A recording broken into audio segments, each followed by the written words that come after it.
Hey guys, we're disassembling the center console. Going to put in a power adapter and probably will put, I just had this laying around, probably put this little LED here in the center console just for lighting. Just again, since I had it, didn't cost anything. To remove the center console is actually pretty easy to do. Basically, what we're going to do is there are three T20s that are in the bottom of this. They're beneath the little pad. And then this portion, the center console, just take you a panel tool, go in here and just twist once on each side. This should pop up really easy. And then there's a couple of wires here, which we'll remove, and then we'll just pop this out. So we're going to pull this out. I am probably also going to vacuum in here, just do some cleaning. And then the other thing I want to check, I want to see if I'm able to fit this right here where this one is, just because of ease of access. If it won't work here, then what I'll probably do is actually replace this one here. This USB port is connected to the iDrive system. So if you're doing updates, this is where your port is.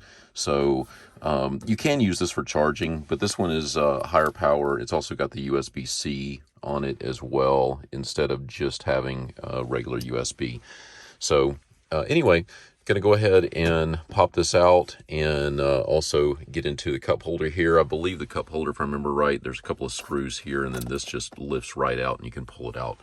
But I'll show that in just a moment. Okay, got the cup holder removed. A couple of notes here. So right here in the middle, underneath the cover, there is another T20 that's right there in the very middle.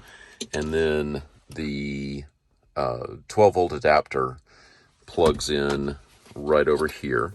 And so you can disconnect that. And then it's kind of tough to slide this off, but it slides forward.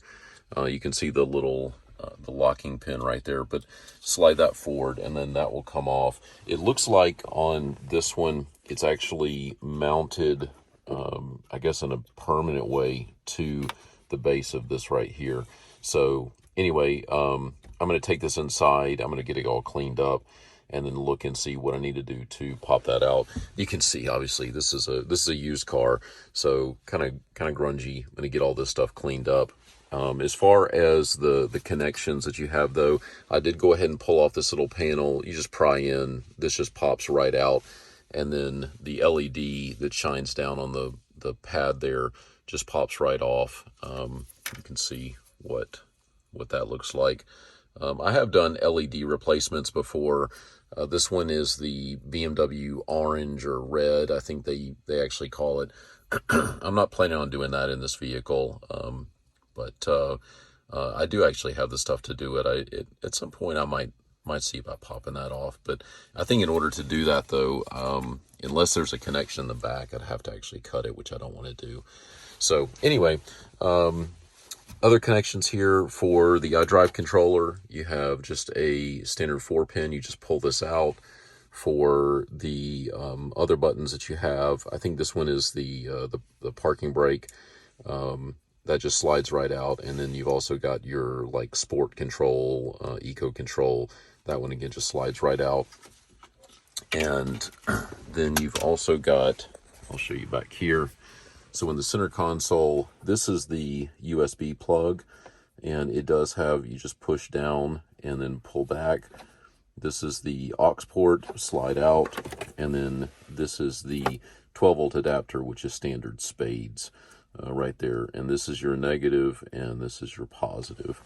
So that's what we have here. And then just looking, don't really see anything else of mention here.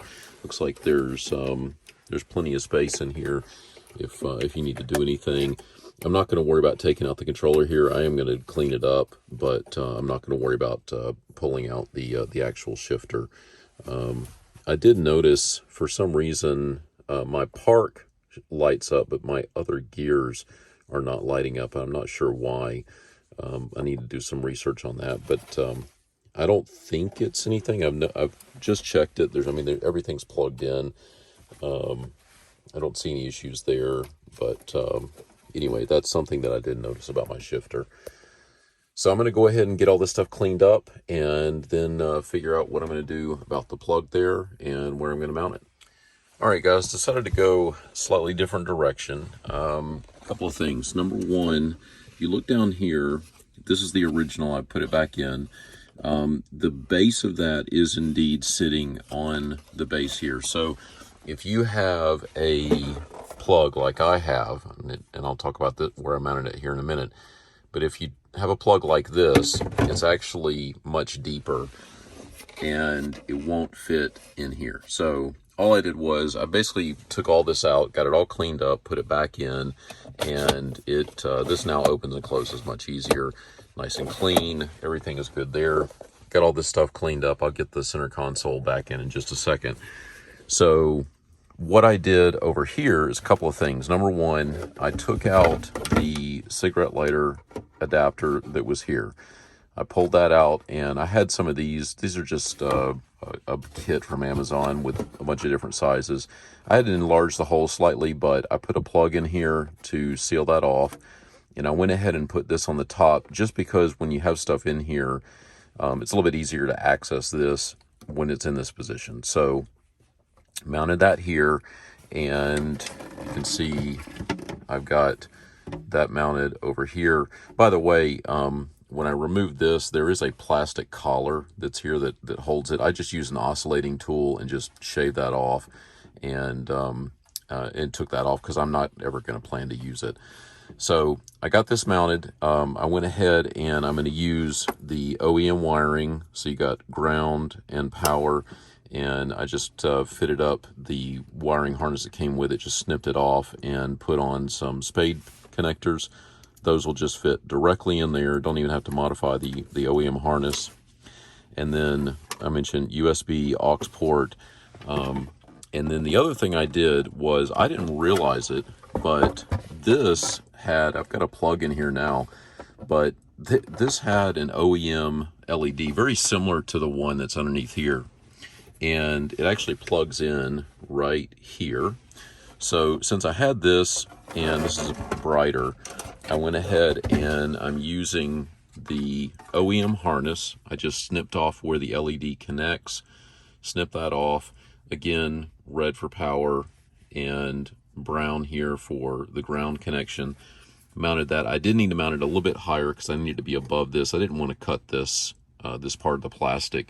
I suppose I could have. I could, again, take an oscillating tool and just kind of snipped out this little piece here, but went ahead and went a little bit higher.